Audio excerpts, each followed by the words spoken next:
Grok को आपत्तिजनक तस्वीरें तैयार कराना तकनीक का खतरनाक पहलू। सभी को एआई की क्या जरूरत। हाल के दिनों में हमें एआई के खतरनाक रूप के दर्शन हुए।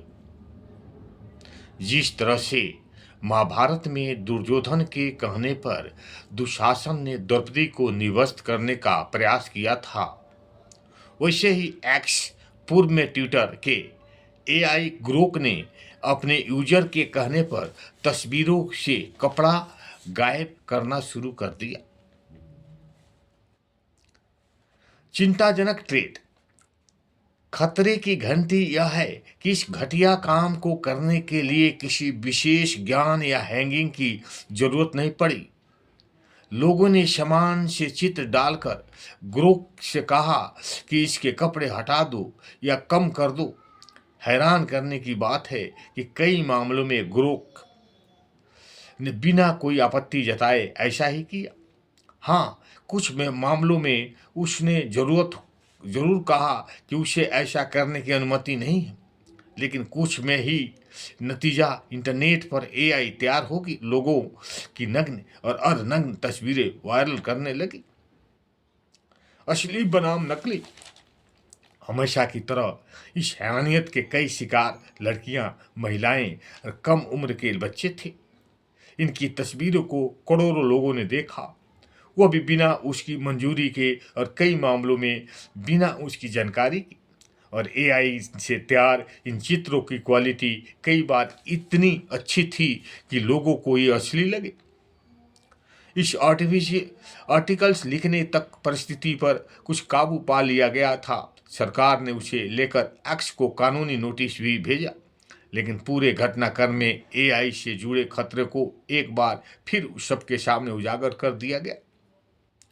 सुलभता भी परेशानी। यह कहना आसान है कि एआई केवल एक माध्यम या संयंत्र है और असली गलती उन लोगों की है जो उसका दुरुपयोग करते हैं। लेकिन इस बात को भी नकारा नहीं जा सकता कि आर्टिफिशियल इंटेलिजेंसी को काफ़ी बेलगाम तरीके से चलाया जा रहा है।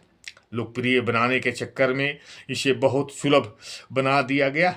एयरटेल और रिलायंस जियो अपने सब्सक्राइब को मुफ्त में काफ़ी शक्तिशाली एआई टूल्स इस्तेमाल करने की दे रही है। इसका नतीजा यह है कि अब 10-12 साल का बच्चा भी चैट जीपीटी से दुनिया के नामी लोगों के आपत्तिजनक चित्र बनवा सकता। गलत जानकारी। हमारा सोशल मीडिया एआई से बनाए चित्रों और फिल्मों से भरा पड़ा, जिसे हम एआई स्लोप कहा जा रहा है। कई बार तो हमें पता ही नहीं चलता कि एआई द्वारा बनाए गए हैं। कई दल और गुट एआई की मदद लेकर गलत जानकारी और अपनी विचारधारा को बढ़ाने की महारत हासिल कर चुके। कंपनियां करें उपाय। एआई के दुरुपयोग रोकने के लिए कानून है, लेकिन जैसा कि ग्रोक के मामले में हुआ, जब तक कानून, कोर्ट और पुलिस हरकत में आते हैं, काफ़ी नुकसान हो चुका होता।